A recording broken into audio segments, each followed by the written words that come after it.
It's March the 17th, in AD 73. We're visiting ancient Rome to watch the Liberalia, an annual festival that celebrates the liberty of Rome's citizens. We're looking in at a 17-year-old named Lucius Pupidius Secundus. He's not from a poor family, but he lives in the region known as the Suburra, a poorer neighbourhood in Rome, yet close to the centre of the city. The tenants of these apartments are crammed in, which poses considerable risk. Fires are frequent, and the smell of ash and smoke in the morning is not uncommon. Lucius, who awoke at dawn, has family duties to perform today. His 15-year-old brother is coming of age. Half the children in ancient Rome die before they reach adulthood, so this is a particularly important milestone. Lucius watches his brother stand in his new toga before the household shrine with its protective deities, as he places his bulla, a protective amulet, in the shrine with a prayer of thanks. The bulla had worked. It had protected him. Unlike many others, he had survived to become an adult.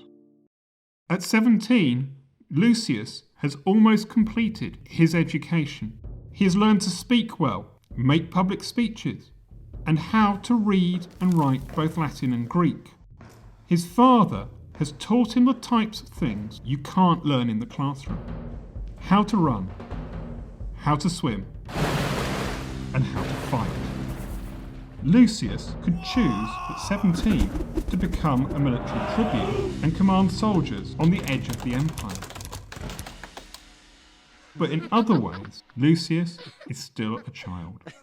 He's not trusted to arrange business deals. His father will take care of that until he is 25. And Dad will arrange Lucius's marriage to a girl 10 years younger. His dad has his eye on a family with a 7-year-old daughter. Back to the Liberalia. As Lucius leaves with his family, the shops are open as the population goes about its business. The streets are full of itinerant traders selling trinkets and people bustling from place to place. Large wagons are not allowed in the city until after the 9th hour, but the streets are still crowded. Fathers and uncles take the kids to the Forum of Augustus to see statues of Rome's famous warriors, like Aeneas, who led Rome's ancestors, the Trojans, to Italy, and Romulus, Rome's founder, and all the great generals of the Republic from more than 100 years earlier.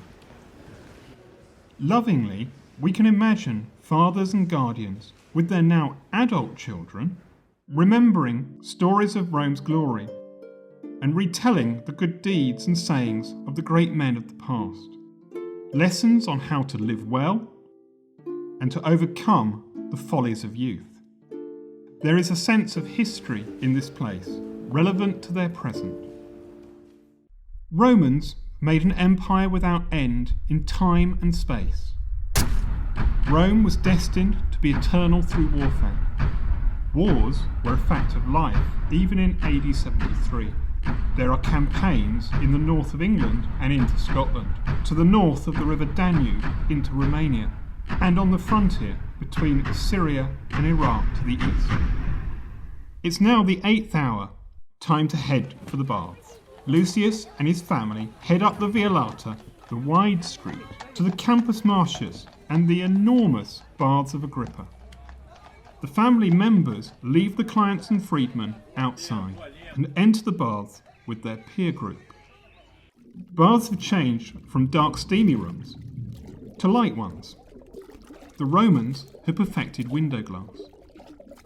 Everyone moves from the cold room to the tepid room and to the very hot room. More than an hour later, the bathers leave massaged, oiled, and have been scraped down with a striggle to remove the remaining dirt. At the 9th hour, 7 hours after they left home, the men return for a celebratory dinner. Dinner is an intimate affair, with 9 people reclining around the low table. Slaves attend to their every need, as the diners, through gestures, demand more food and wine. As the day closes, we can hear the rumble of wagons outside. The clients and freedmen, with a meal of robust, if inferior, food inside them, shuffle off to the now tepid baths before returning to their apartment blocks. Back at Lucius's house, the drinking continues into the night. Lucius and his stepbrother don't look too well. A slave stands by in case either of them needs to vomit. With hindsight, we know Lucius's future. In 20 years' time, the Emperor Vespasian's youngest son, Domitian, as emperor, will enact a reign of terror. Will Lucius survive?